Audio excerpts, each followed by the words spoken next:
Salam, salam jumpa lagi dengan saya Pendeta Mesnik Atopa. Pembahasan kita kali ini berjudul Hukum sebagai Guru. Diambil dari Pedoman Pendalaman Alkitab Sekolah Sahabat Dewasa Triwulan 4 tahun 2020 dengan judul besar Pendidikan. Ditulis oleh Rektor Universitas Advent di Amerika Utara. Ayat hafalannya tertulis dalam Ulangan 6 ayat 5. Firman Allah berkata, "Kasihanilah Tuhan Allahmu dengan segenap hatimu, dan dengan segenap jiwamu, dan dengan segenap kekuatanmu." Pokok pikiran kita minggu ini adalah hukum juga mengarahkan kita kepada jalan kehidupan yang ditemukan dalam Kristus Yesus. Langkah-langkah untuk memahami pelajaran sekolah Sabat minggu ini adalah dibagi dalam dua bagian besar, yaitu Allah sebagai guru dan manfaat menurut hukum Allah. Kita akan mulai dengan Allah sebagai guru. Kita harus konsisten bahwa Allah adalah guru. 2 minggu lalu kita pelajari bahwa Allah adalah guru agung. Guru Adam dan Hawa. Dan guru-guru lain adalah guru bawahan. Jika demikian, apa yang dapat digambarkan oleh hukum dalam konteks pendidikan? Mari sejenak kita kembali ke Taman Eden. Kita bagian yang pertama adalah pelanggaran hukum. Hukum adalah bahan ajar tentang iman, tentang kasih karunia, dan tentang kasih Allah kepada manusia yang telah jatuh dalam dosa. Ingat baik-baik, hukum adalah bahan ajar tentang iman, tentang kasih karunia, dan tentang kasih Allah kepada manusia yang telah jatuh ke dalam dosa. Hukum bukan beban. Hukum bukan sebuah beban yang berat yang tidak dapat diikuti. Tetapi hukum adalah kasih karunia, kasih Allah bagi manusia. Itu sebabnya di dalam Kejadian 2:17 firman Allah berkata, "Tetapi pohon pengetahuan tentang yang baik dan yang jahat itu janganlah kamu makan buahnya, sebab pada hari engkau memakannya pastilah engkau mati." Firman Allah kepada Adam dan Hawa untuk tidak makan buah pohon pengetahuan yang baik dan yang jahat adalah hukum. Hukum yang harus dipelajari dan dituruti dan dihidupkan oleh Adam dan Hawa, bahkan oleh seluruh ciptaan. Kenyataannya adalah Hawa telah memakan buah larangan itu. Dia melanggar hukum Allah, dan dia menuntun Adam memakannya juga, sehingga mereka berdosa. 1 Yohanes 3 ayat 4 firman Allah berkata, "Setiap orang yang berbuat dosa melanggar juga hukum Allah, sebab dosa ialah pelanggaran hukum Allah." Jadi, kejatuhan Adam dan Hawa adalah pelanggaran hukum. Itu adalah dosa. Jadi, Adam dan Hawa tidak lulus mata kuliah hukum. Saya ulangi, Adam dan Hawa gagal atau tidak lulus mata pelajaran hukum oleh karena Hawa tidak serius belajar. Apa bukti ketidakseriusan Hawa? Ia tidak menjawab dengan jelas menggunakan "pasti kamu akan mati."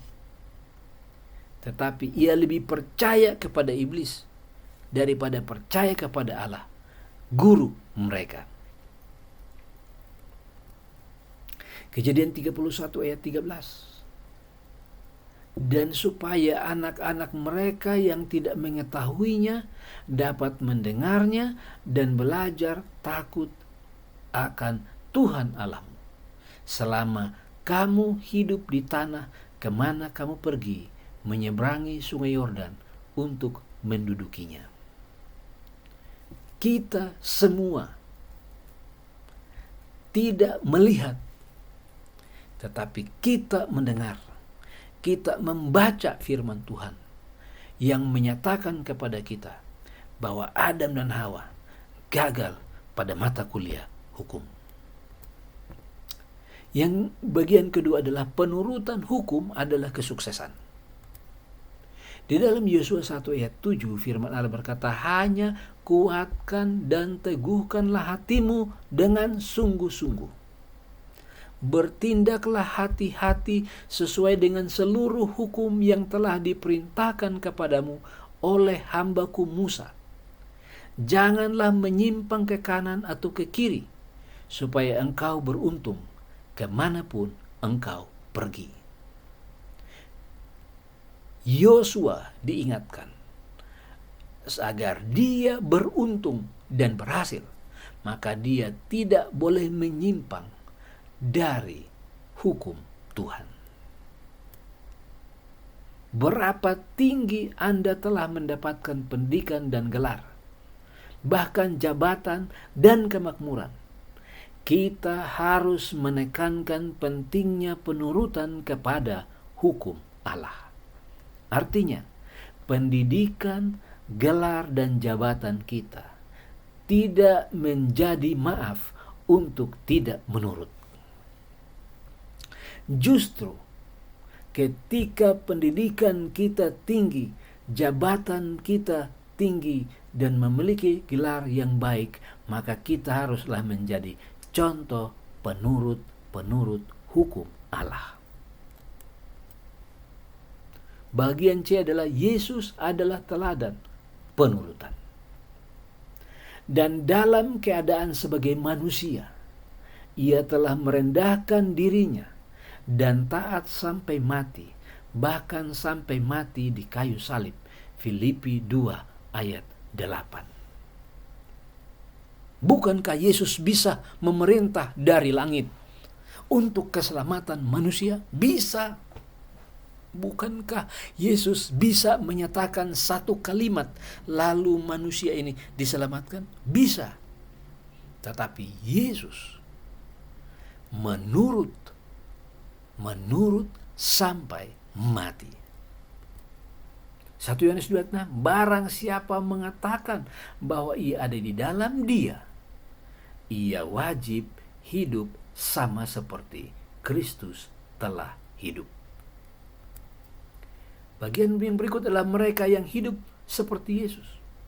Galatia 2 ayat 20, firman Allah berkata, namun aku hidup, tetapi bukan lagi aku sendiri yang hidup, melainkan Kristus yang hidup di dalam aku. Dan hidupku yang kehidupi sekarang di dalam daging adalah hidup oleh iman dalam Anak Allah yang telah mengasihi aku dan menyerahkan dirinya untuk aku. B. Manfaat menurut hukum Allah.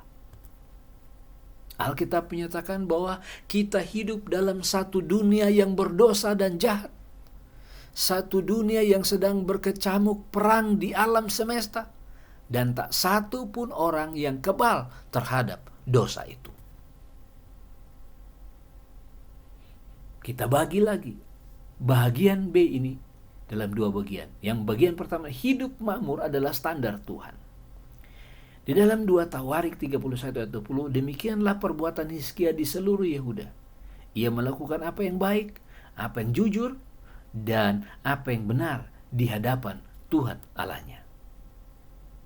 Tuhan telah mengatakan kepada bangsa Israel bahwa jika mereka mematuhi hukum, mereka akan makmur. Dalam setiap usaha yang dimulainya untuk pelayanan terhadap rumah Allah dan untuk pelaksanaan Taurat dan perintah Allah, ia mencari Allahnya. Semuanya dilakukannya dengan segenap hati sehingga segala usahanya berhasil. Hizkia berhasil karena dia melaksanakan Taurat dan perintah Tuhan. Ia mencari Allahnya dan ia lakukan itu dengan segenap hati. Jelas bahwa Tuhan Allah menginginkan kemakmuran bagi umatnya. Namun karena tidak menurut, maka kemakmuran itu tidak sepenuhnya menjadi bagian seluruh manusia. B. Standar penghakiman. Hukum adalah standar atau dasar dari penghakiman Allah. Roma 5 ayat 16 menyatakan, dan kasih karunia tidak berimbang dengan dosa satu orang. Sebab penghakiman atas satu pelanggaran itu telah mengakibatkan penghukuman. Tetapi penganugerahan karunia atas banyak pelanggaran itu mengakibatkan pembenaran. Apa yang dilanggar? 1 Yohanes 3:4, setiap orang yang berbuat dosa melanggar juga hukum Allah, sebab dosa ialah pelanggaran hukum Allah. Itu sebab ketika penghakiman itu standarnya adalah hukum Allah. Karena manusia tidak lagi menurut, maka dia berdosa. Maka untuk dipulihkan, maka cerminannya adalah hukum. Dia memerintahkan kepada orang-orang Lewi yang akan mengangkat tabut perjanjian untuk menempatkan kitab Taurat di sebelah tabut perjanjian agar itu boleh menjadi satu saksi. Dalam konteks Musa ini, hukum berfungsi sebagai saksi. Manusia berbicara dari buku peraturan, seolah-olah buku itu adalah makhluk hidup dengan kekuatan untuk menegur pikiran manusia.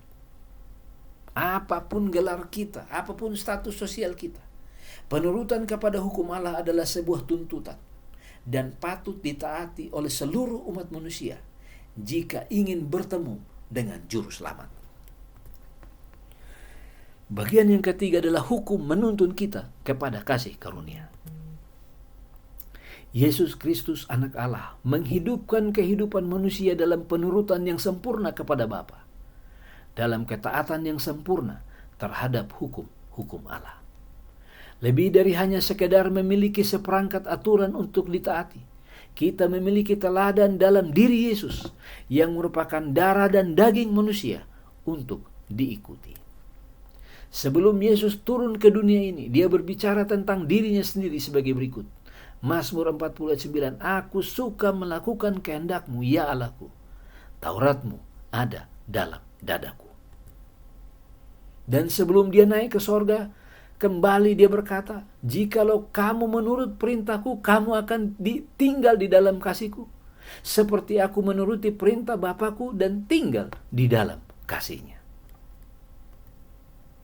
Dan inilah tandanya bahwa kita mengenal Allah, yaitu jikalau kita menuruti perintah-perintahnya. Barang siapa mengatakan bahwa ia ada dalam Dia, ia wajib hidup sama seperti Kristus telah hidup. Ringkasan pelajaran kita sepanjang minggu ini adalah, hukum adalah bahan ajar tentang iman. Hukum adalah bahan ajar tentang kasih karunia dan tentang kasih Allah kepada manusia yang telah jatuh ke dalam dosa.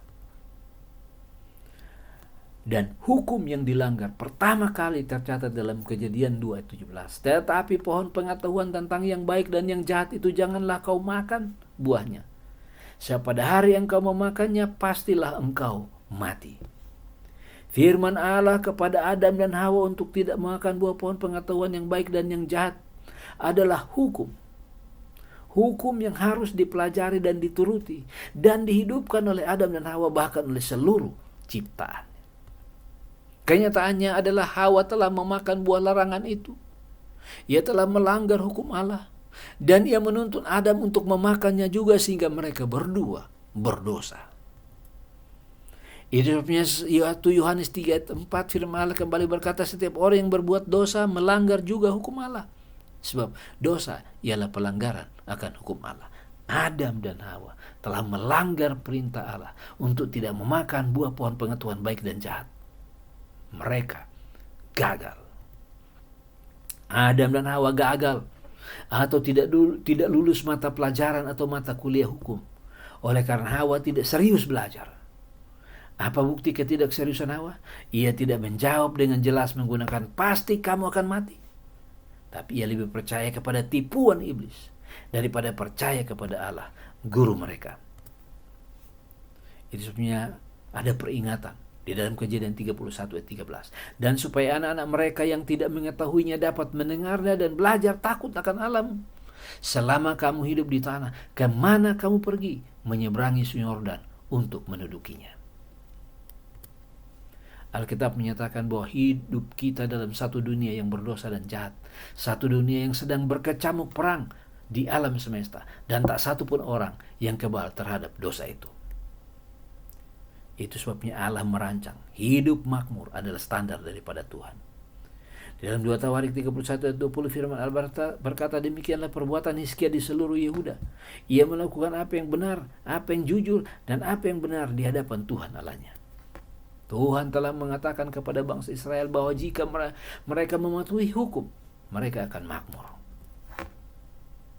Maka praktek daripada Hizkia dalam setiap usaha yang dimulainya, yang dimulai oleh Hizkia untuk pelayanannya terhadap rumah Allah dan untuk pelaksanaan Taurat dan perintah Allah, ia mencari Allahnya, semuanya dilakukan dengan segenap hati sehingga segala usahanya berhasil.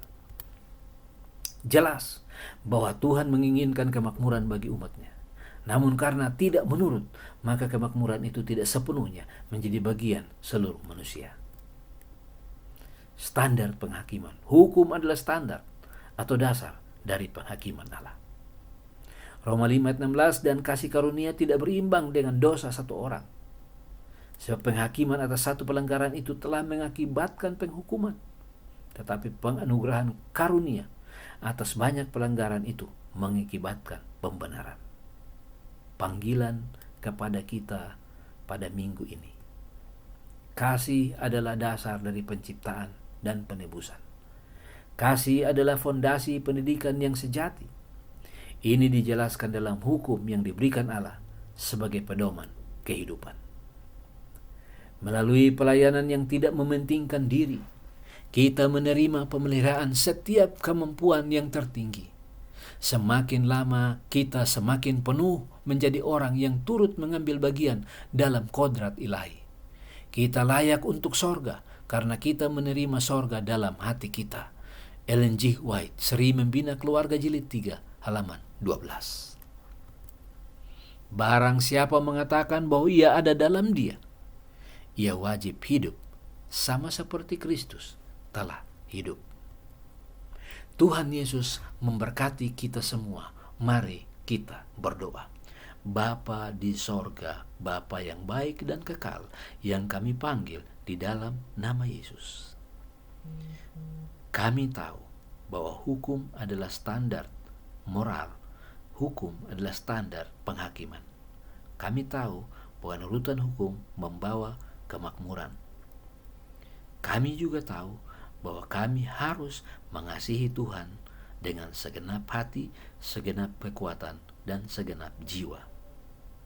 Tolonglah kami supaya kami boleh lulus mata pelajaran hukum dalam hidup kami sehari-hari sambil menanti kedatangan Yesus yang tidak lama lagi. Berkati semua pendengar dimanapun mereka berada. Berikan sukacita dan kebahagiaan sehingga mereka akan semakin dekat dengan Tuhan Yesus. Terima kasih karena Tuhan mendengar dan menjawab doa kami. Karena kami berdoa di dalam nama Yesus, Tuhan dan Juru Selamat kami. Amin.